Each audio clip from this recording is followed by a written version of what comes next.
Welcome to CEO Spotlight. I have Paul Chu with me today with iSwimband, a device and app for helping prevent drownings with children. So it's a really important product, and so glad to talk to you, Paul. And we're going to start off. Just give us a little bit of background about your company, how long you've been around, where you're physically located, and then why did you start the iSwimband, or how did it come about? So I'm going to hand it over to you. Okay. Nice to meet you. All right, so first we'll kind of say that you have to constantly keep yourself fit. So you promise me to go keep running? Yes, sir. Great. All right, now we're on.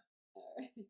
Well, iSwimband was started because there was a tragedy from the originating founders, which is 3 different dads. They had a friend who was affected by a drowning, and he didn't die, but he had neurological damage, partially paralyzed, and so they just felt that this was such a last industry to disrupt, and so they were on a mission 7 years ago, created a submarine-based technology that basically using sonar to detect a drowning body. So instead of retrieval, they basically went after something that was recoverable within 2 minutes or 3 minutes.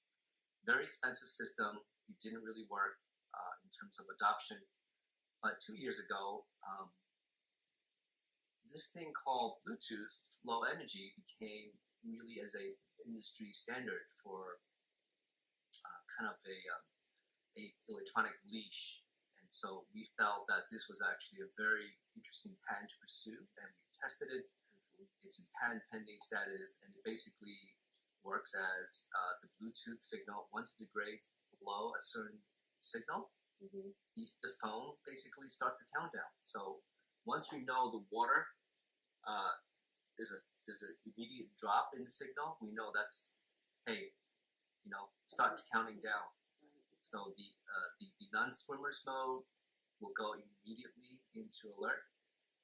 And so why did we start this? Well, because there are almost 4,000 drownings a year, more than killings by guns and automobiles. And age category for kids under 5, that is the #1 killer of kids, drowning. Wow. And so we want to do something about that. And so iSwimband became what it is today, because we took the approach that we not only have to develop a product, but also bring awareness to drowning detection and drowning awareness. Where's your company physically located? Well, I'm in Brooklyn, New York. Okay. And we have office in Atlanta as well as New Jersey. And we're kind of a virtual company, so different people are in different places. Okay. All right. And are you all swimmers? And do you have a background in swimming or a background in technology, or? Background in all of the above. I've been a swimmer since high school and lifeguarded for many years. My chief operating officer also experienced very similar tragedies in his life. Lost his best friend to drowning, almost lost his child to drowning. Been a swimmer, lifeguard, firefighter. So we all have very similar boundaries and similarities of upbringing in terms of water safety. And how long has the iSwimband been around? To my understanding, this is a new product. I met some of your staff at International CES this year, and if I understand correctly, you were launching and introducing your product at that show. And so I saw some. So it is a first. We launched at CES with our version 2.0, and what that was our version 1.0 was kind of a very quick to market product where we put it into a headband, and what we found out was it was made in the States, and we wanted to keep the manufacturing here. And one thing that we found out was our country is starting to lose the ability to manufacture small electronics even. So we had delay after delay.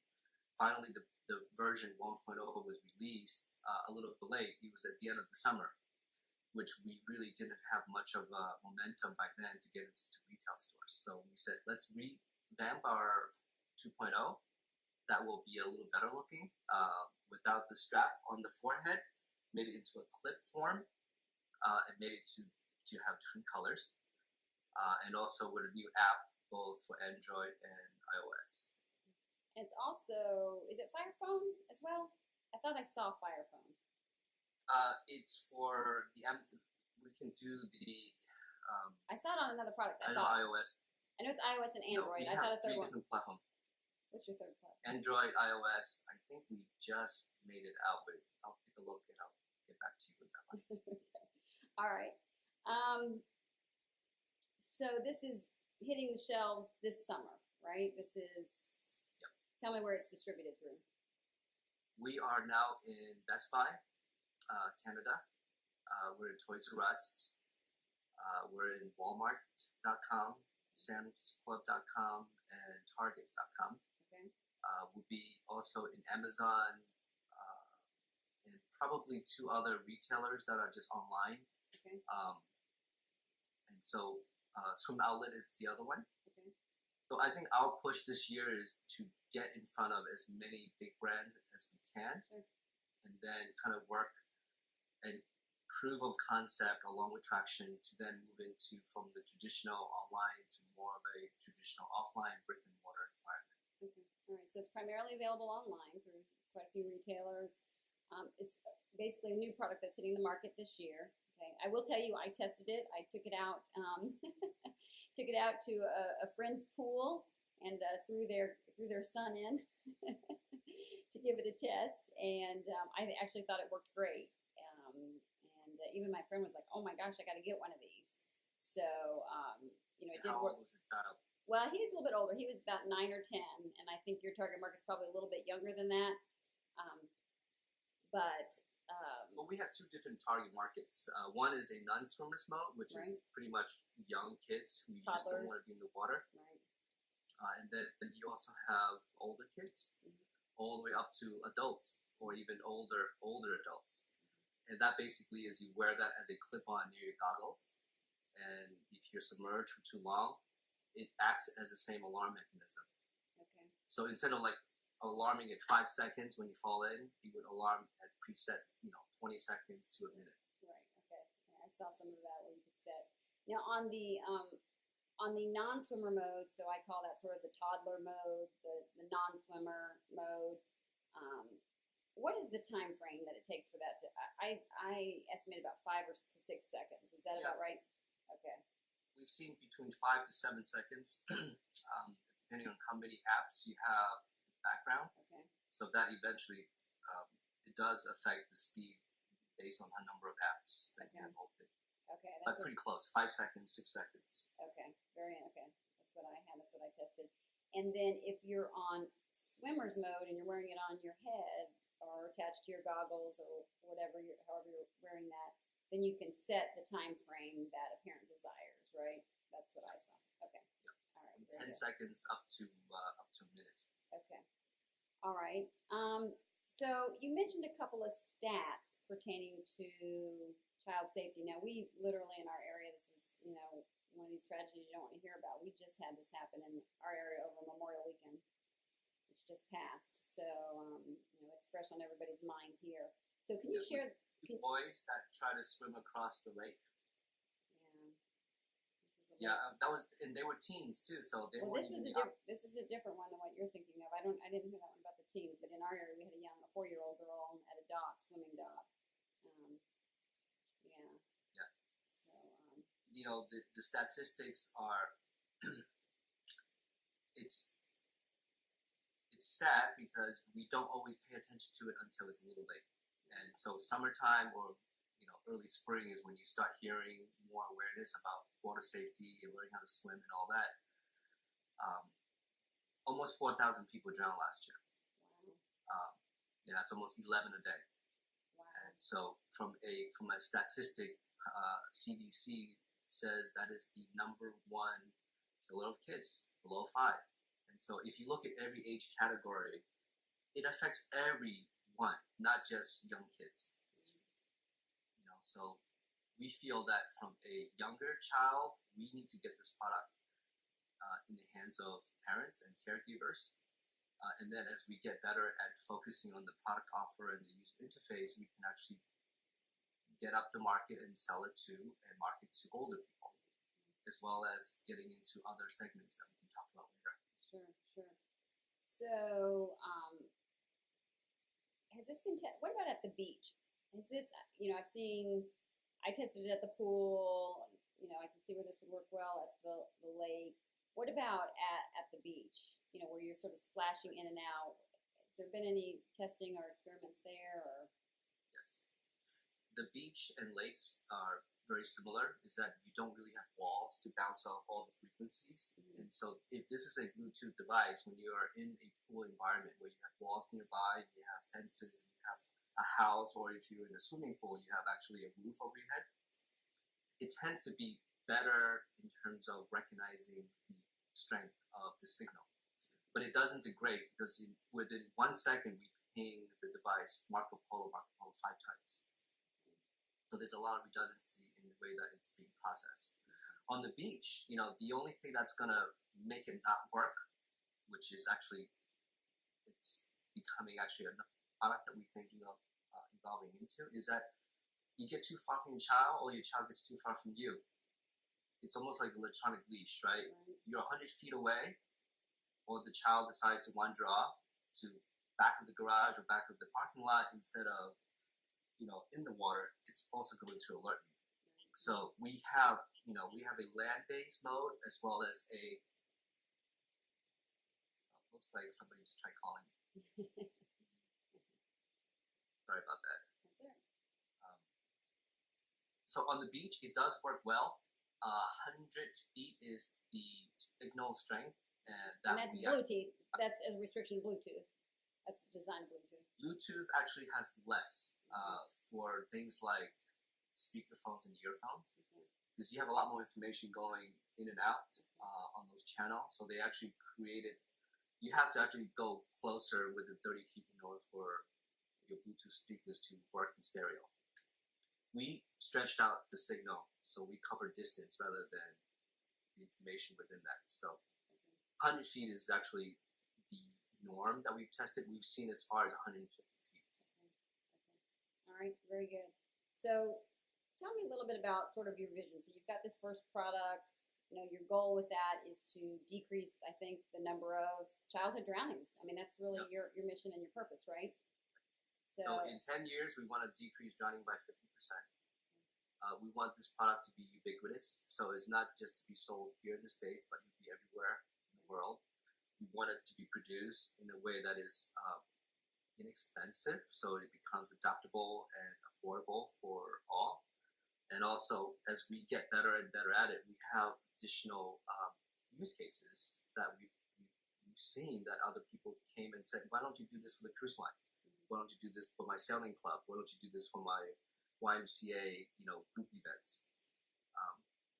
You can only, as a human being, you can only pay attention to objects in the water for so long, especially when you have kids screaming and yelling. You just can't see and hear everything.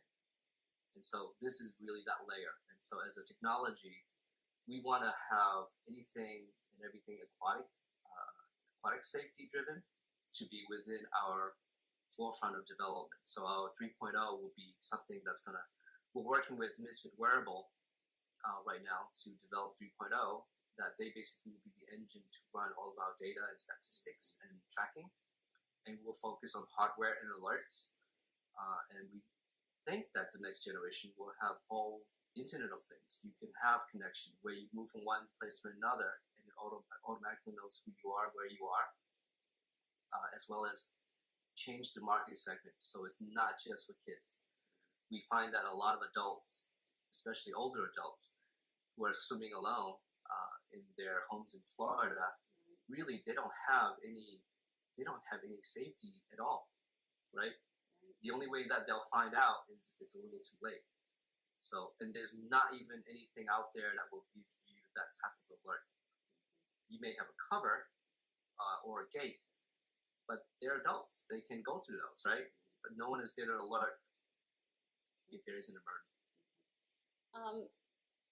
on the kids aspect of it, this is not a substitute for not supervising your kid. I think that's sort of an important message as I perceive it. You know, there is a range, and you know, in thinking through this and researching it a bit, you know, you have to be with your child in order for this to work at this point.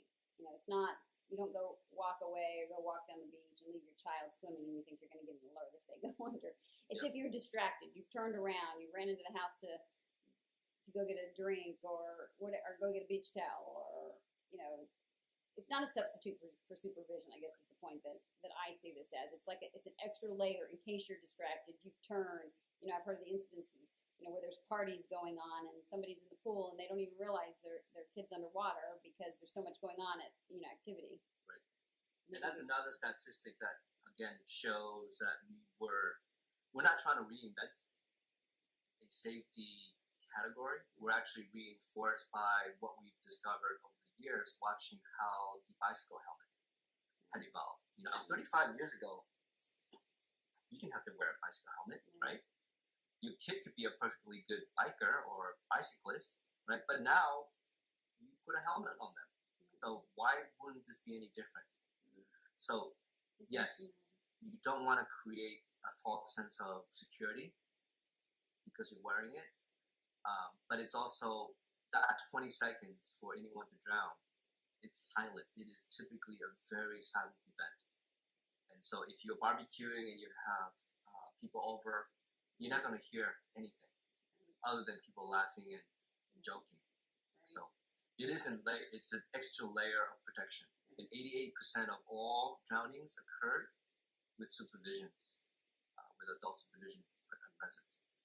And it's not intentional. You just don't hear or don't know or don't see. Wow. All right. Anything else you'd like to share about either iSwimband, your company? Anything you'd like to add? Well, we are going to start off with an Indiegogo campaign very soon, as well as we were invited by Circle Up to participate in their crowdfund. So we're going to go live with both a equity crowdfunding as well as a Indiegogo campaign that was basically create a little bit more room for us to produce higher volume, and that will decrease costs for adoption. Thank you very much.